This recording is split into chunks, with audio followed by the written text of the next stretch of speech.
एक बहुत ही भोला भाला सा आलसी लड़का था। वो कोई काम नहीं करना चाहता था, बस खाना खाता, घूमता और सोते रहता था। एक दिन उसे किसी ने बताया कि एक आश्रम है जहाँ पर कुछ नहीं करना पड़ता है और हर दिन 2 समय का खाना और नाश्ता मिलता है, तुम वहाँ जा करके रहो। उस आलसी लड़के ने सोचा कि ये तो बहुत ही बढ़िया है और वह उस आश्रम में जाकर रहने को सोचा। और फिर वह भोला भाला आलसी लड़का अपना सारा सांसारिक जीवन छोड़कर उस आश्रम में जाकर रहने लगा। आश्रम में गुरु जी रहते थे, वो कुछ समय सबको प्रवचन देते हैं, वो आलसी लड़का सुनता था, बाकी समय आराम करता था और फिर भर पेट खाना खाकर सो जाता था। ऐसे ही उस लड़के का दिन गुजरता गया। एक दिन उस आश्रम में कुछ भी नहीं बना। नाश्ते के समय नाश्ता नहीं मिला। उसने सोचा नाश्ता नहीं मिला, भोजन तो मिलेगा। अब भोजन के समय भी उसे भोजन नहीं मिला।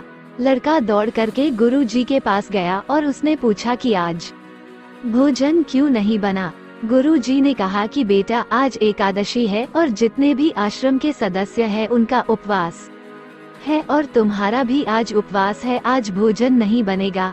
वो लड़का आलसी था और उसे भूख भी बहुत लगता था। उसने गुरुजी से बोला कि मैं उपवास नहीं रहूंगा, मुझे भूख लगी है, मैं खाना खाऊंगा।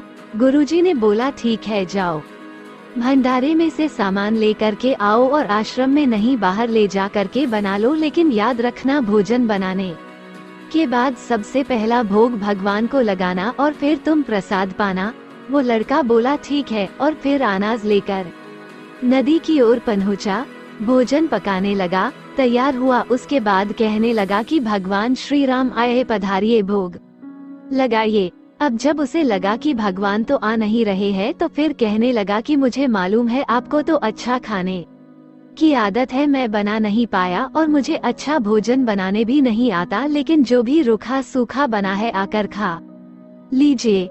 भगवान श्री राम उसकी सरलता पर बहुत ही प्रसन्न हुए और उस लड़के को दर्शन दे दिए। उसने देखा कि भगवान श्री राम आए हुए हैं और उनके साथ में माता सीता भी आई हुई है, लेकिन लड़के ने सिर्फ 2 लोगों के लिए ही भोजन बनाया था, एक अपने लिए और दूसरा भगवान के लिए। और अब क्योंकि भगवान के साथ माता सीता भी आई हुई थी, तो उसने उस भोजन को माता सीता और भगवान के सामने ग्रहण करने के लिए रख दिया। भगवान श्री राम और माता सीता ने भोजन किया और उसके बाद जब वो जाने लगे तो ये भोला सा आलसी सा लड़का बोला कि प्रभु आप आए, दर्शन दिए, बहुत अच्छा लगा। मुझे खाने को कुछ नहीं मिला, लेकिन कोई बात नहीं, लेकिन आपसे एक विनती है कि अगली बार जब आप आएंगे तो कितने लोग आएंगे ये बता दीजिए, ताकि मैं उतने लोगों के लिए भोजन बनाकर रखा रहूं।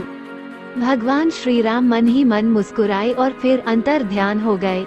लड़का आश्रम गया, दिन बीतता गया और फिर एकादशी का दिन आया और इस बार उसने 3-4 लोगों के लिए अनाज लेकर के खाना बनाने के लिए नदी के किनारे पहुंचा और उसने बड़े प्रसन्नता से भोजन बनाया और इंतजार करने लगा कि प्रभु आए और भोग लगाइए। इस बार लड़का देखता है कि भगवान श्री राम पूरा राम दरबार लेकर के आए हैं, जैसे माता सीता, लक्ष्मण, भरत, हनुमान जी और सभी लोग आए हैं। लड़के ने 4 लोगों का भोजन बनाया था और इस बार भी भोजन कम पड़ गया। लड़के ने निराश होकर भोजन को प्रभु के आगे रख दिया। उन्होंने भोजन किया और फिर चले गए और इस बार भी लड़का फिर से भूख रह गया। अब लड़का फिर आश्रम गया, दिन बीतता गया और फिर एकादशी का दिन आया और इस बार गुरु जी से कहने लगा कि गुरु जी, मुझे इस बार थोड़ा ज्यादा अनाज चाहिए। गुरुजी सोचने लगे कि यह इतना सारा अनाज का करता क्या है, कहीं इसे बेचता तो नहीं है। फिर उन्होंने कहा कि ठीक है, भूख से परेशान रहता है। लड़के ने कहा कि नहीं गुरुजी, मैं भूख से परेशान नहीं रहता हूँ, प्रभु के साथ बहुत लोग आते हैं, उनको भी तो भोजन करना पड़ता है। गुरुजी को लगा कि लड़का पागल हो गया है, लेकिन गुरुजी ने सोचा कि चलो एक बार चलकर देखते ही कि लड़का इस अनाज का करता क्या है। वह भोला सा लड़का अनाज लेकर के नदी के किनारे पहुंचा और इस बार भोजन बनाया नहीं। उसने सोचा कि प्रभु हर बार ज्यादा लोगों को लेकर के आते हैं, इस बार वह जितने भी आएंगे खुद बना करके भोग लगा लेंगे। और फिर प्रेम से प्रभु को बुलाने लगा। गुरुजी ये सब छुप कर देख रहे थे कि ये भोजन तो बनाया नहीं और प्रभु को बुला रहा है, लेकिन लड़के ने देखा कि इस बार प्रभु के साथ बहुत से लोग आए हुए है, तो उसने प्रभु के सामने हाथ जोड़ करके कहा कि प्रभु माफ करना, आप बहुत सारे लोग आते हो, मुझे संख्या पता नहीं होती है और मेरी हिम्मत भी नहीं होती है कि इतने सारे लोगों के लिए भोजन बनाओ। आप स्वयं आइए, बनाइए, खाइए और भोग लगाइए। प्रभु मुस्कुराते हैं और अपने साथ आए सभी लोगों के साथ मिल करके भोजन बनाते हैं। गुरुजी ये सब छुप करके देखते हैं और फिर लड़के के पास आकर के कहते हैं कि तुम ये कर क्या रहे हो। लड़का कहता है कि गुरुजी आपको दिख नहीं रहा है कि भगवान श्री राम पधार चुके हैं, माँ सीता आई हुई है, हनुमान जी आए हैं और भी सभी लोग आए हुए हैं, भोजन बन रहे हैं। गुरुजी ने बोला कि पागल हो गया है, मुझे तो कोई देख नहीं रहा है। लड़का गुस्सा हो गया और बोला प्रभु आप ये क्या कर रहे हो, एक तो मुझे भूखा रखा है और गुरुजी को दर्शन नहीं दे रहे हो, जो मुझे पागल समझ रहे हैं, कृपा करके गुरुजी को दिख जाओ। भगवान बोले नहीं, मैं इन्हें नहीं दिख सकता। लड़का बोला क्यों नहीं दिख सकते, मेरे गुरुजी तो बहुत महान है, बहुत बड़े ज्ञानी और ज्ञाता है।